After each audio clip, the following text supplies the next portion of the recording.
All right, we are going to talk a little bit about floating and what that has to do with density. So before we begin, we're going to look at density as a way to determine whether something would float in another substance. So we figured out how to find density. That's just mass divided by volume. And I'm going to have you look at a video of a guy named Matt Parker and his YouTube channel called Standup Math. He's part-time mathematician and part-time comedian, and he did an interesting video about oranges and whether they float in water or not. So let's take a look at his video, and then I'm going to chime in along the way.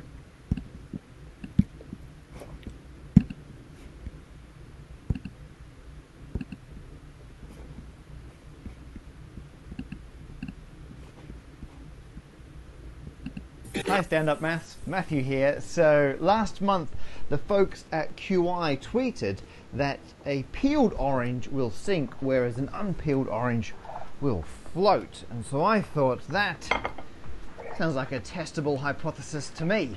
Let's do it.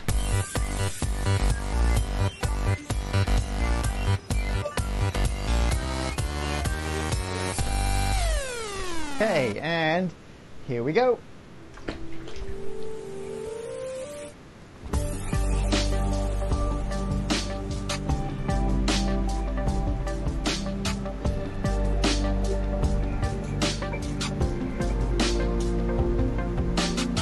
So there you are, it works. Now, when I looked online, there were people expressing surprise at this because by removing the skin, you're taking mass away from the orange, making it lighter, but yet it then sinks, which is something that heavier things do. But of course, I mean, it's density that we're looking at here, and there were two arguments I saw for what's causing the change in density when you peel an orange. And the first of them is that there's air trapped under the skin of an orange, and so when you peel it, that air escapes. And we can test that pretty easily by peeling an orange underwater and seeing if any air comes out.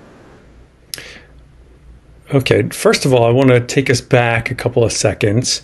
Let's go back to here. Oops, come on. Take a look at, well, this is a little unfair because he's just poked it, but to see how far above the water this orange is floating. So if an object is very, very, very dense, it will just sink like a rock. Boom. If it's kind of dense, it'll sink.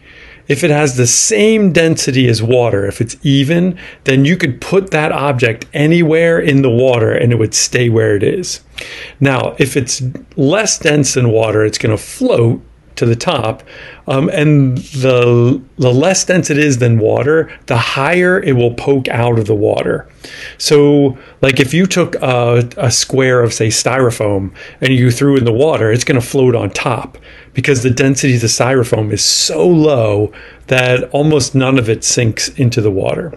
So I want you to take a look at how high up this orange floats. So when you peel it, that air escapes, and we can test See how big by peeling an orange underwater and seeing if any air comes out. Okay, watch to see if, as I peel this orange, and there's no bubbles on it now, any air comes out. Oh my goodness. Look at that, there's air coming out. There's totally air under the skin of the orange, which is part of what's making it buoyant. I'm going to squeeze all the air out and see if it still floats.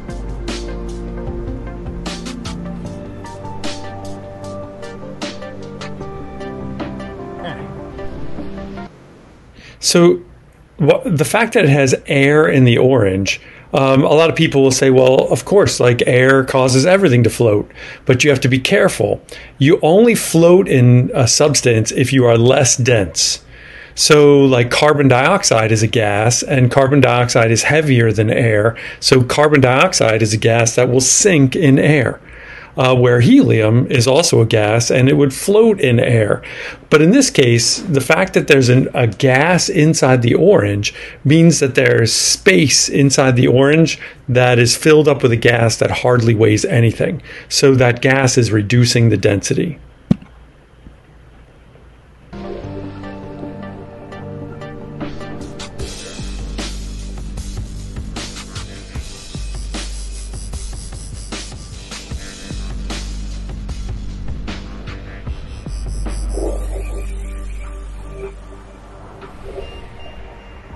Okay, that's most of the air out, I think. Let's see if it floats. Ooh, it's floating. It's floating, but not nearly as much. Is there still air in there?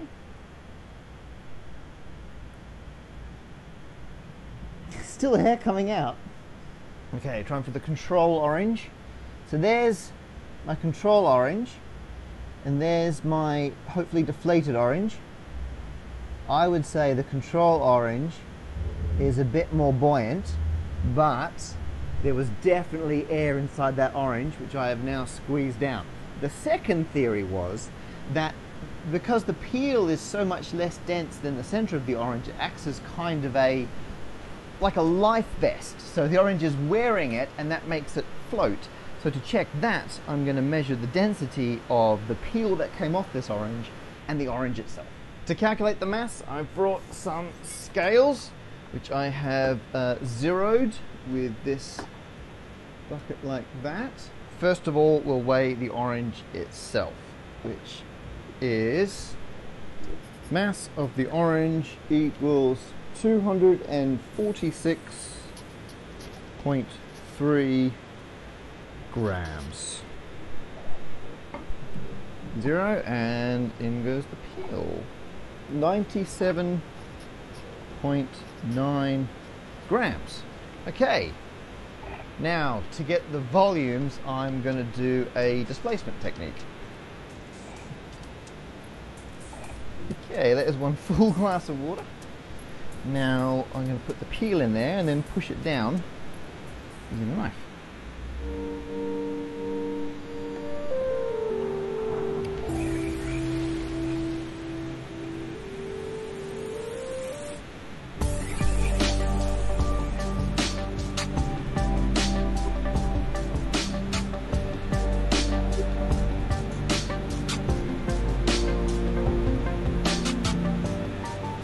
Okay, it's everything under the water.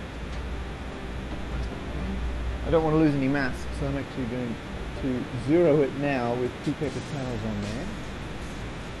Okay, so now the mass of the paper towels is taken into account, which means, if I very carefully pull this out, okay, now I've got any water that was on the glass is now in the paper towel. Probably not huge amounts, but I want to be careful.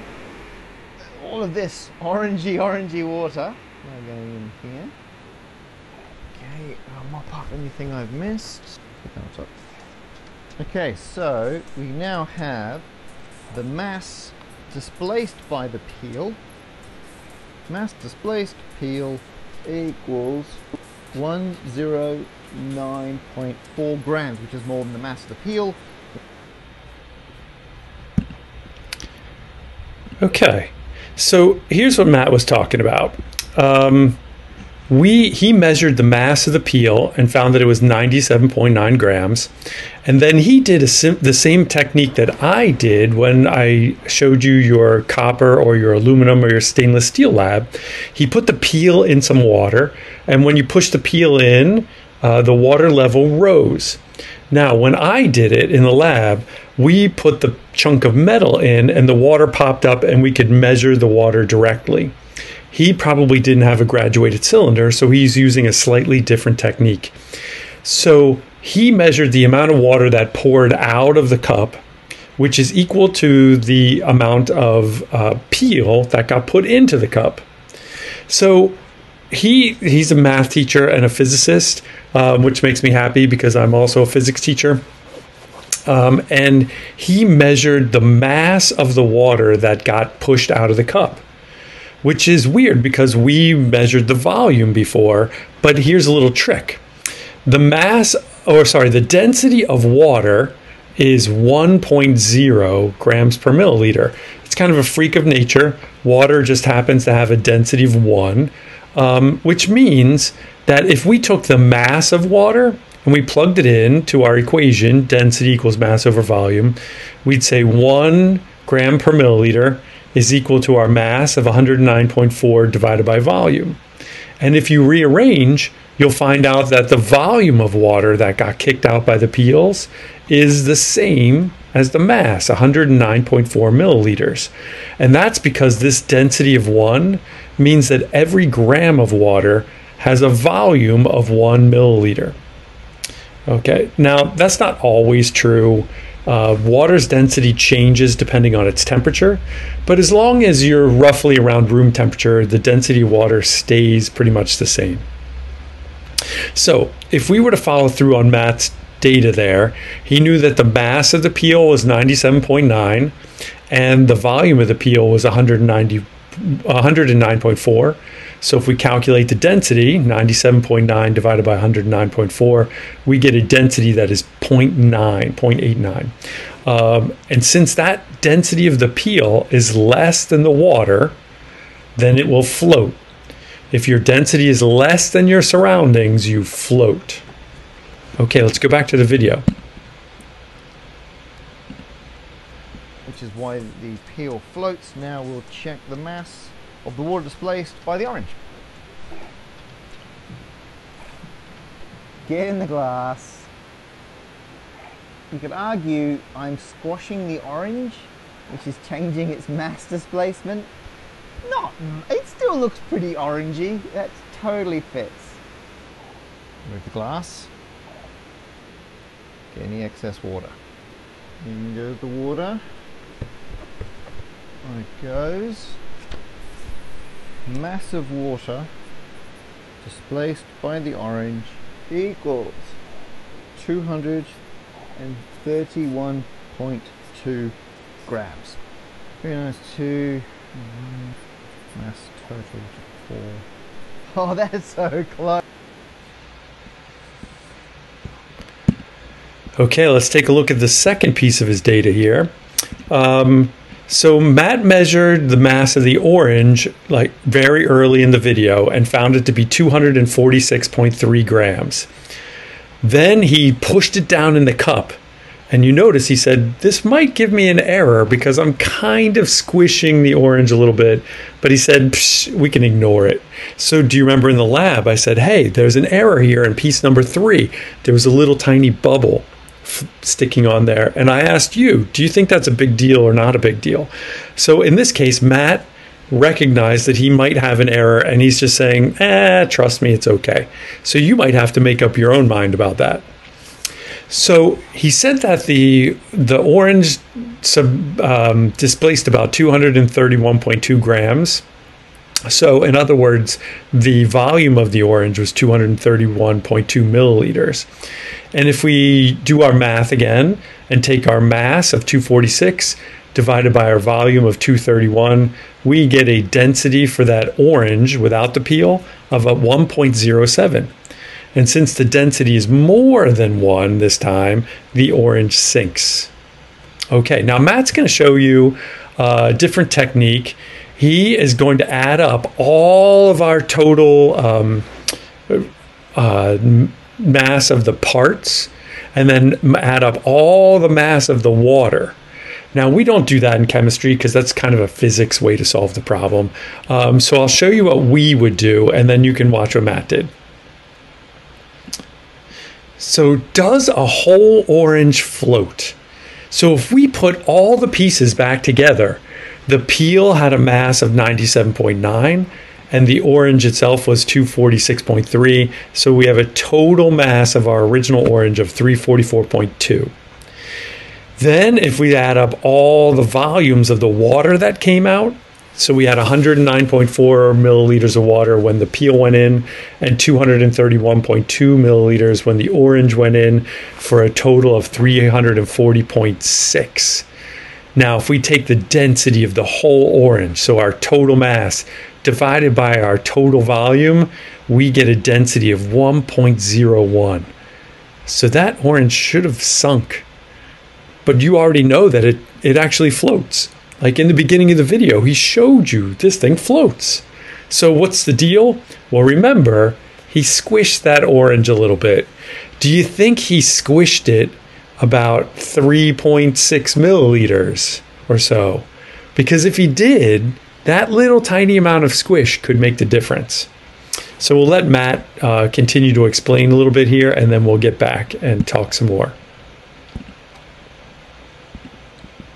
Okay, so while I'm tidying up this, I'm going to put all the masses. I'll put a scan of that. There it is. Okay, so the mass of the peel came in at 97.9 grams, and it displaces 109.4 grams. So it displaces more mass than it has, which is why the peel floats. The orange without the peel weighs more than the mass of water it's displacing, which is why it sinks. And then finally, if you put it all back together, the mass, the total mass of that orange, 344.2 grams, is just more than the mass of water it displaces. But that difference is like 1%. And given this was one particular orange and my methods aren't entirely scientific, I'm not prepared to say it would definitely sink without the air. I would say with the skin, the orange would be about neutrally buoyant. It should not go up or down really. The skin does act as a life vest. However, it does need the air, like this one, to stay properly buoyant. So there you are. Possibly for the first time ever, everyone on the internet was right. So the peel does act like a bit of a life vest. It just brings the density of the entire orange up, but there is also air in there. The air in there does make a big difference as well. This one here is way more buoyant than the one that I squeezed with the air out. So there you are. That is a fairly thorough and slightly scientific exploration of why a peeled orange sinks and a not peeled orange floats. Cheers. That's slightly more offensive than I expected. So that's Matt Parker again. If you like this video, check him out, Standup Math on YouTube, and he has his own website as well. So let's finish up here. Let's take a look at a couple more things. So things to note.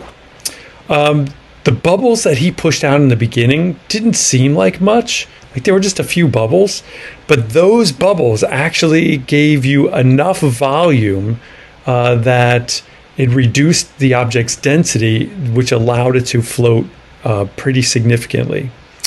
If you look at the way the orange floats in the beginning, you see that it floats with a big chunk of it above the water, and that tells you that its density is pretty significantly less than water's. And then after the bubbles are squeezed out, the mass of the orange pretty much stayed the same, but now it was smaller.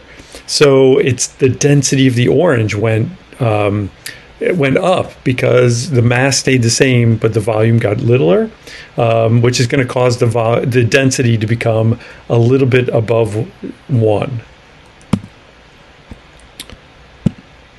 Oops. So what do I want you to take away from this video? If you are an object that has a density greater than your surroundings, you will sink. And if you are an object whose density is less than your surroundings, you will float. So you're mostly water, right? You're like 70% water. So just like an orange is roughly 70% water. So your density is pretty close to 1 as well. So when you get into a pool, do you naturally sink or do you naturally float? If the pool's made out of fresh water, it's probably pretty likely that you will sink. But if you jump in the ocean, you're probably going to float. And the difference is that salt water in the ocean has a density not of 1, but of about 1.04. And even though it seems like a tiny difference between 1 and 1.04, that's just enough for most people to become less dense than the salt water, and then they'll float. Another fun fact, like whether you sink or float actually depends a lot on your bones and how much fat you have in you. Fat is generally a little less dense than water. Like if you put oils or butter, it will tend to float in the water because it's less dense. So that's what makes you more buoyant, is the fat that your body stores. All right, that's it for this video. Always try and remember that it's the density that determines whether you will sink or float.